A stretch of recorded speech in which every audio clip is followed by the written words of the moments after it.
Recuerdo de niña pensar el día de Halloween como uno de los días más divertidos del año. La verdad, uno de los puntos que más sentía resistencia en mi conversión era llegar a volverme una religiosa que todo lo viera como malo. A medida que fue haciéndose Cristo parte de mi vida, llega a mí una pregunta: ¿ahora cómo abordo Halloween? Quiero agradar a Dios, pero ¿cómo se digiere Halloween? ¿Debo o no disfrazar mi hija? Yo tengo la tendencia a hablar claramente con el Señor de mis dudas. Me gusta entender el porqué de las cosas, aunque estoy totalmente de acuerdo que hay cosas que el Señor me pedirá hacer que no entenderé, ni estaré muy feliz de llevarlas a cabo. Le dije al Señor: quiero dejar de celebrar Halloween entendiendo el porqué de hacerlo, y quiero sentarme con mi hija y poder explicárselo.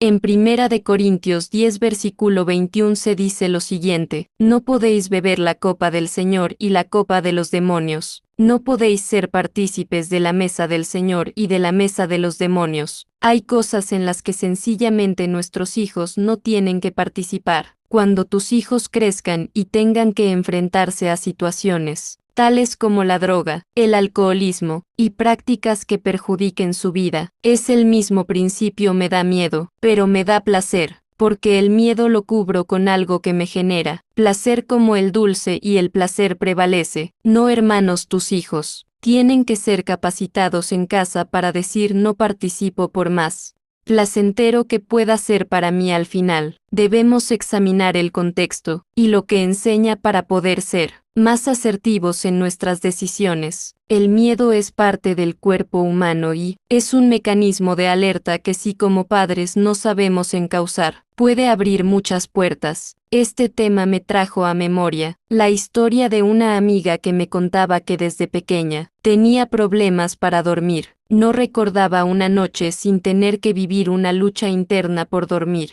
Cuando se convierte, que empieza su proceso de discipulado, ella recuerda que ella percibía que podía ver algo que no la dejaba dormir y que fue a psicólogos que le decían que eso que veía era parte de su imaginación, o un miedo sin enfrentar, y llegó a estar medicada para poder dormir. Pero cuando conoce a Jesús y ella recuerda leer Efesios 6 versículo 12, que dice lo siguiente: porque no tenemos lucha contra sangre y carne, sino contra principados, contra potestades, contra los gobernadores de las tinieblas de este siglo, contra huestes espirituales de maldad en las regiones celestes, y entendió que lo que veía era real y que tenía puertas sin cerrar, y ella tomó la autoridad de la palabra y echó fuera eso que veía, y años de temor y miedo para dormir lo vio esfumarse cuando confrontó lo que veía y creyó la palabra. Recuerdo que mi hija tenía 2 años y medio, y estaba en el proceso de sacarla de mi cuarto para que durmiera sola. El proceso iba de maravilla, pero notaba que las veces que ella veía películas de miedo o cosas de Halloween en la noche, empezaba a experimentar miedo para dormir.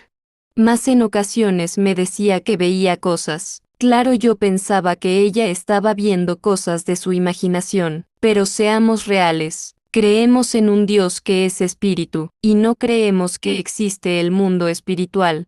Esa es la dualidad del cristiano. Vivimos diciendo: mi lucha es contra el mundo espiritual, pero a la hora de la verdad no creemos que exista lo espiritual. Yo decidí no permitir que ella viera nada que hiciera culto al mundo de las tinieblas. No quería que viera el miedo como algo que abrazar o algo que ella debía tomarlo de burla. En ese orden de ideas, yo soy la cuidadora de mi hija, y yo no puedo abrirle el mundo espiritual a una criatura que no está preparada para manejarlo. En lo personal le digo a mi hija: el mundo espiritual existe, y si tú tienes que ver las tinieblas, va a ser en el tiempo que Dios disponga, no por mi negligencia o mi descuido o mi miedo a lo que piensen los demás de mí por verme anticuada o pasada de moda. Quiero decirte que Halloween, una celebración que abraza el miedo, es una bomba para los niños. Estamos rodeados de una sociedad que repite patrones, costumbres más por moda que porque realmente los niños necesitan. Nosotros como familia estamos estudiando el Evangelio de Mateo, vamos examinando la generación de Jesús y llegamos a la conclusión que el gran problema de los reyes de Israel que los llevó a ser deportados a Babilonia. Fue el mirar el mundo y abrazar lo que no se debe abrazar. El miedo a no ser como los demás es tan peligroso. Queremos hijos que impacten las naciones con el Evangelio, pero para eso ellos tienen que ser capacitados en su identidad. Ser Danieles que se levanten y no arrodillarse ante las artimañas del mundo de las tinieblas. El reino de la oscuridad es experto en disfrazar la mentira de verdad. Si no, preguntémosle a Eva. Hermanos en Cristo, aprendamos a escuchar la voz del Padre que nos envía a su Hijo para enseñarnos la verdadera forma de criar nuestros hijos. Si algo no entiendes, no lo mires como que Dios es malo, sencillamente acércate a Él y dile que te explique. Si podemos tener niños con dones como el discernimiento de espíritu, pero déjate guiar por el Rey de los cielos para educar tus hijos. No abras lo que no tienes que abrir por moda o por temor al que dirán. Que el Señor nos siga revelando su bendita palabra y podemos ser cada día más efectivos en la crianza. Bello día.